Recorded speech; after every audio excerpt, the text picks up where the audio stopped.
উঠছে দীঘার জগন্নাথ মন্দিরের প্রসাদ বিলি নিয়ে বিতর্ক। মুখ্যমন্ত্রী মমতা বন্দ্যোপাধ্যায় নির্দেশ দিয়েছিলেন যে দীঘার জগন্নাথ মন্দিরের মহাপ্রসাদ যেন প্রত্যেকটা ঘরে পৌঁছে যায় এবং সেই মতো প্রসাদ বিলির প্রক্রিয়াও শুরু হয়েছে রেশন দোকানগুলির মাধ্যমে।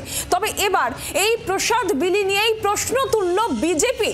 তাদের প্রশ্ন, এর আগেও তারা এই বিষয় নিয়ে সরব হয়েছে, ভোট রাজনীতির অভিযোগ তারা করেছে, আর এবার প্রসাদ বিলি নিয়ে প্রশ্ন তুলল বিজেপি যে কেন হিডকোকে দায়িত্ব, হিডকো কোন খাতে টাকা খরচ করছে, 42 কোটি টাকা খরচ করে প্রসাদ বিলি করছে হিডকো, প্রসাদ বিলির দায়িত্ব হিডকোকে দেওয়া হয়েছে। এই নিয়েই এবার প্রশ্ন বিজেপির। আমরা আরো বিস্তারিতভাবে এই বিষয়ে কথা বলবো। মৌমিতা চক্রবর্তী সরাসরি রয়েছেন আমাদের প্রতিনিধি। মৌমিতা, এই প্রসাদ বিলি নিয়ে রাজনীতির অভিযোগ আগেই বিজেপি করেছে, আর এবার হিডকোর দায়িত্ব এবং কোন খাতে টাকা খরচ করেছে এই নিয়েও তাদের প্রশ্ন। ঠিক কি অভিযোগ বিজেপির?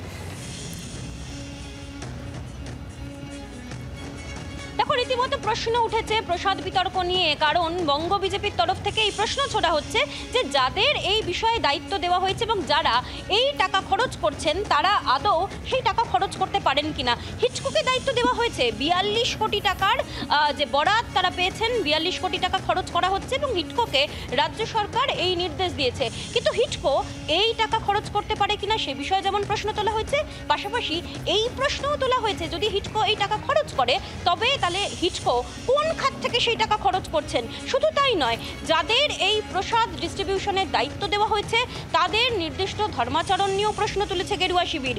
যদি সব প্রশ্নের উত্তর না পাওয়া যায় তবে কোর্টের মুখোমুখি হওয়ায় আইনি ব্যবস্থা নেওয়ারও কিন্তু হুঁশিয়ারি উঠেছে গেরুয়া শিবিরের তরফ থেকে। হিডকো আদৌ এই 42 কোটি টাকা খরচ করতে পারে কিনা সেই প্রশ্ন তুলে এবার ময়দানে গেরুয়া শিবির।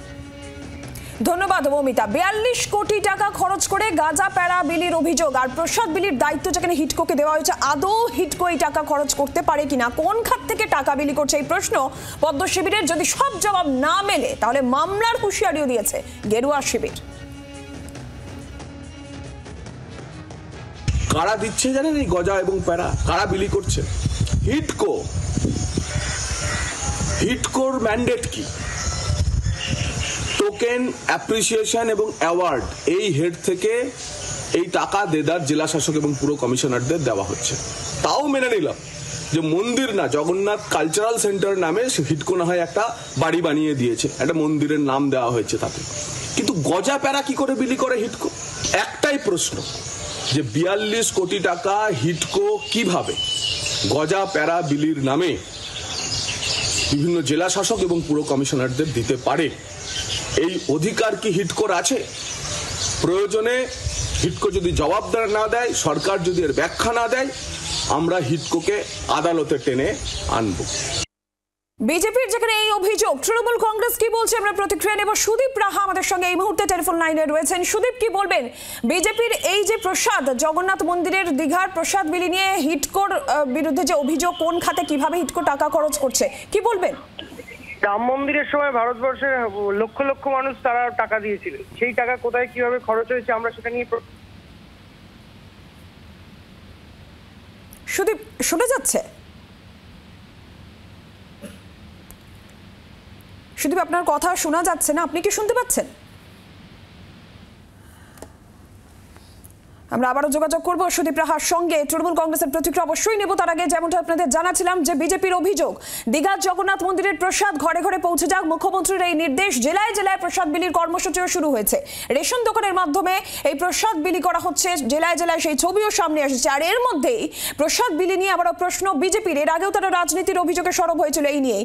আর এবার হিডকোকে যেখানে প্রসাদ বিলির দায়িত্ব দেওয়া হয়েছে, সেক্ষেত্রে হিডকো কোন খাত থেকে এই টাকা খরচ করছে এই প্রশ্ন পদ্ম শিবির করছে, এবং তারা যদি সমস্ত জবাব না পায় তাহলে মামলার হুঁশিয়ারিও গেরুয়া শিবির দিচ্ছে।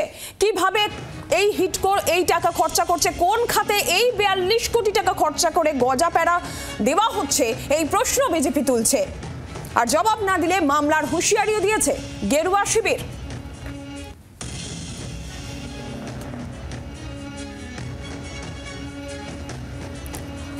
আমরা আরো একবার যোগাযোগ করতে পেরেছি সুদীপ রাহার সঙ্গে। সুদীপ, আপনি যেমনটা বলছিলেন, দেখুন, বিজেপি যখন রাম মন্দিরের কাজ করেছিল এবং রাম মন্দিরের জন্য ভারতবর্ষের লক্ষ লক্ষ মানুষ তারা চাঁদা দিয়েছিল, সেই টাকা কোথায় গেল এই প্রশ্ন আমরা তুলেছি।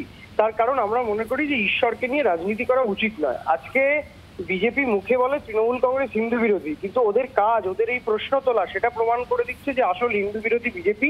এবং এই বিজেপি পারলে জগন্নাথ দেবকেও টেনে নিয়ে আদালতে নিয়ে যাবে। ওরা আদালতের ভয় দেখাচ্ছেন একটি ধর্মীয় বিষয় এবং একটি ঈশ্বরের বিষয়কে কেন্দ্র করে। আমরা বিজেপিকে বলবো যে একেবারেই বাংলায় নিঃস্ব হয়ে গেছে, এইসব যত করছে তত বিজেপির মুখোশ খুলে পড়ছে এবং মানুষ দেখতে পাচ্ছে যে আসল হিন্দু বিরোধী দল হচ্ছে বিজেপি। এবং জগন্নাথ দেবের প্রসাদ মমতা বন্দ্যোপাধ্যায় বাড়ি বাড়ি বিলি করায় বিজেপির গাত্রদাহ হচ্ছে। সুতরাং আমরা বিজেপিকে বলতে চাই, যত এভাবে ঈশ্বরকে নিয়ে আপনারা রাজনীতি করবেন তত আগামী দিন বাংলা এবং সারা ভারতবর্ষে আপনারা শূন্য হয়ে যাবেন। এবং ঈশ্বরের অভিশাপের জন্য তৈরি থাকুন, জগন্নাথ দেবের অভিশাপের জন্য তৈরি থাকুন। যে জগন্নাথ দেবকে সারা বিশ্বের লোক পুজো করে, তার প্রসাদ বাড়ি বাড়ি যাচ্ছে বলে আজকে বিজেপি যখন এই প্রশ্ন তুলছে, এটা থেকে প্রমাণ হয়ে যায় বিজেপি প্রকৃত হিন্দু বিরোধী দল হচ্ছে ভারতীয় জনতা পার্টি। ধন্যবাদ সুদীপ। বাংলার আওয়াজ, বাঙালির আবেগ, জি 24 ঘন্টা।